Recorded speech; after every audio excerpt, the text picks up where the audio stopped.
Utpal AMC में आपका स्वागत है। मैं हूं उत्पल चौधरी। आज हम बात करेंगे पत्नी के साथ ज्वाइंट होम लोन पर घर लेना चाहिए या नहीं। इसके कई सारे फायदे हैं, मैं आपको बता रहा हूं। ज्वाइंट होम लोन यानी पति और पत्नी का घर लेना हर किसी के लिए लाइफ टाइम इन्वेस्टमेंट की तरह होता है। यह एक फाइनेंशियल डिसीजन माना जाता है।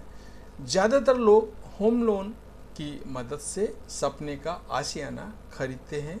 घर खरीदने के दौरान साइज और लोकेशन बहुत ज़्यादा मैटर करता है।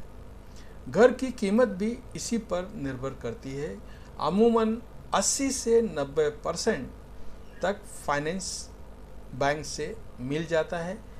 ये लोन 2 से 3 दशक तक चलने वाला होता है, यानी ज़्यादा से ज़्यादा आपको 25 साल तक लोन मिल सकता है। डिपेंड आपकी एज क्या है उसके ऊपर। ऐसे में इंटरेस्ट रेट बहुत ज़्यादा महत्वपूर्ण हो जाता है। इन मामलों में ज्वाइंट होम लोन लेना एक अच्छा विकल्प है। ज्वाइंट होम लोन के प्रमुख फायदे मैं आपको बता रहा हूं। अगर आप पत्नी को को एप्लीकेंट या को ओनर बनाते हैं तो इसके कई सारे फायदे हैं। खासकर पत्नी अगर नौकरी कर रही है तो यह फायदा कई मायनों में बढ़ जाता है।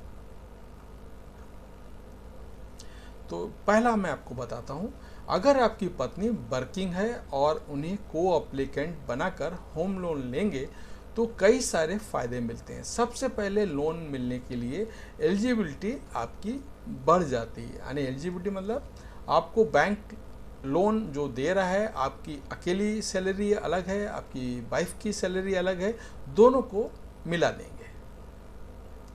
इसका कारण है कि इनकम बेस बढ़ जाता है। अगर दोनों का सिविल मजबूत है तो बैंक का इंटरेस्ट रेट बहुत कम हो जाएगा। दूसरा, फाइनेंसिंग इंस्टीट्यूशन महिलाओं को कम इंटरेस्ट रेट पर होम लोन ऑफर करती है। इसके अलावा हायर एंड स्टेबल इनकम वाली एप्लीकेंट को भी कम इंटरेस्ट रेट ऑफर किया जाता है। महिला को एप्लीकेंट के कारण ऐसे मामलों में इंटरेस्ट रेट पर डबल फायदा मिलता है। लोन प्रपोजल में अगर को एप्लीकेंट का जिक्र होगा तो लेंडर्स आसानी से लोन देते हैं। दरअसल इसमें रिस्क रिवार्ड घट जाता है। सिंगल एप्लीकेंट के मामलों में बैंक का वेरिफिकेशन और प्रोसेसिंग टाइम थोड़ा ज़्यादा समय लेता है। अगर आपकी पत्नी को एप्लीकेंट के साथ में को ओनर भी है तो टैक्स बेनिफिट में भी आपको डबल फायदा मिलता है। होम लोन प्री पेमेंट करने पर इंटरेस्ट पार्ट पर सेक्शन 24 के तहत 2 लाख रुपए का टैक्स बेनिफिट मिलता है। प्रिंसिपल अमाउंट रीपेमेंट पर सेक्शन 80C के तहत 1.5 लाख रुपए का टैक्स बेनिफिट मिलता है। इस तरह कुल मिलाकर लाभ 3.5 लाख रुपए तक हो सकता है। अगर पत्नी को ओनर होगी तो ये फायदा दोनों को मिलेगा और नेट टैक्स बेनिफिट 7 लाख रुपए का होगा। हो गया ना डबल बेनिफिट।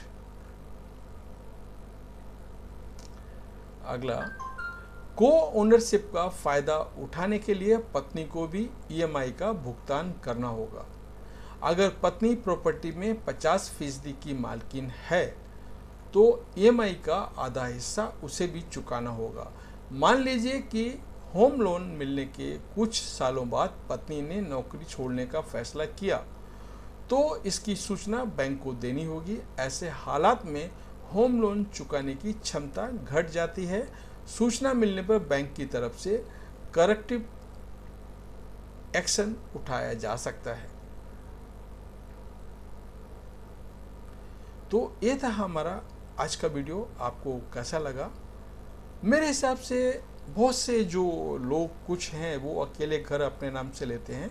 मैं सबको ही एडवाइस देता हूँ, अगर घर आप ले रहे हैं तो अपनी वाइफ के नाम के साथ में लें, तो अगर आप ले रहे हैं तो टैक्स बेनिफिट आपको मिलेगा। तो वो बेनिफिट है ना, आपको जितना टैक्स बेनिफिट मिल रहा है उतना पैसा आप रिकरिंग अकाउंट में डाल देंगे या फिर म्यूचुअल फंड में डाल देंगे, तो जितने का आपका घर है उससे ज़्यादा फंड तो आपको म्यूचुअल फंड से मिल जाएगा। मेरा ऐसा मानना है कि जॉइंट नाम से घर होना चाहिए, और सबसे पहला नाम होना चाहिए वो वाइफ को होना चाहिए, सेकंड नाम हस्बैंड को होना चाहिए। ये मेरी अपनी सोच है। अभी आपकी अपनी क्या सोच है वो आप डिसाइड कर सकते हैं। धन्यवाद।